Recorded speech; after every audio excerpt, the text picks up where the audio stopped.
Hello guys, কেমন আছেন সবাই? Welcome to my channel with another brand new episode. আজকে আপনাদের স্বাগতম জানাচ্ছি বাংলাদেশের রাজধানী ঢাকা থেকে। আজকের পর্বে আমরা আপনাদের নিয়ে যাচ্ছি ঢাকা শহরের অন্যতম প্রতীকী নিদর্শন আহসান মঞ্জিল, যা গোলাপী প্রাসাদ নামেও পরিচিত। সেখানে আহসান মঞ্জিল নির্মিত হয়েছিল 19 শতকে এবং এটি ছিল ঢাকার নবাবদের সরকারি বাসভবন। বুড়িগঙ্গা নদীর তীরে গর্বের সাথে দাঁড়িয়ে থাকা আহসান মঞ্জিলের নির্মাণ কাজ শুরু হয় 1859 সালে এবং 1872 সালে এটির নির্মাণ কাজ সম্পন্ন হয়। এই প্রাসাদটি তার আকর্ষণীয় ইন্দো সারাসেনিক স্থাপত্যের জন্য বিখ্যাত, যার মধ্যে রয়েছে একটি বিশাল গম্বুজ, মার্জিত স্তম্ভ এবং অবশ্যই এর স্বাক্ষর গোলাপি রং।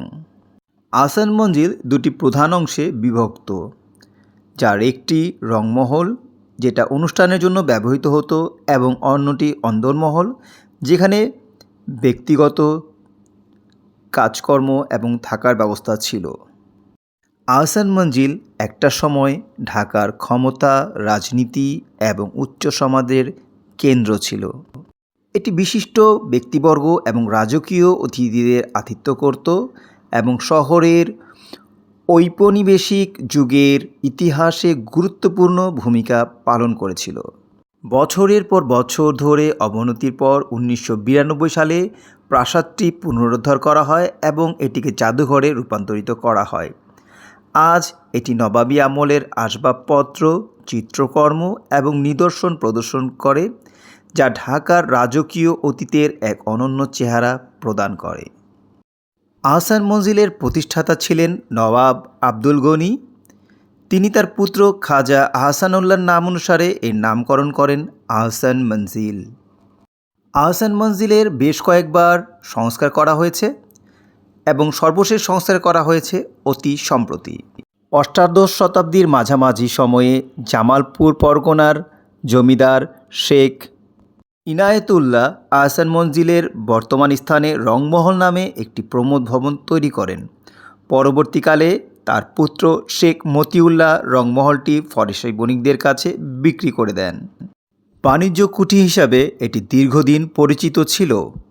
এরপরে 1830 সালে বেগম বাজারে বসবাসকারী নবাব আব্দুল গনির পিতা খাজা আলিমুল্লাহ এটি ক্রয় করে বসবাস শুরু করেন।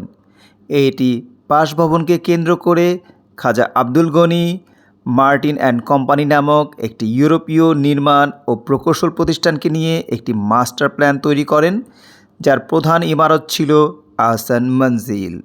1888 সালের 7 এপ্রিল প্রবল ভূমিকম্পে পুরো আহসান মঞ্জিলের ব্যাপক ক্ষতি সাধিত হয়। ক্ষতিগ্রস্ত আহসান মঞ্জিল পুনর্নির্মাণের সময় বর্তমান উঁচু গম্বুজটি সংযোজন করা হয়। মেরামত কাজকর্ম পরিচালনা করেন প্রকৌশলী গোবিন্দ চন্দ্র রায়। সে সময় ঢাকা শহরে আহসান মঞ্জিলের মতো এত জাঁকজমকপূর্ণ ভবন আর ছিল না। যদি আপনি ঢাকায় থাকেন বা ঢাকায় ঘুরতে আসেন, তাহলে আহসান মঞ্জিল ঘুরে দেখার সুযোগটি মিস করবেন না। বাংলাদেশের ঐতিহ্যের এক চিরন্তন সম্পদ হচ্ছে এই আহসান মঞ্জিল। আজকের মতো বিদায় নিচ্ছি। আর ভিডিওটা কেমন হলো অবশ্যই কমেন্টে জানাবেন, আর কোন ধরনের ভিডিও আপনারা দেখতে চান অবশ্যই জানাবেন। আল্লাহ হাফেজ, আসসালামু আলাইকুম।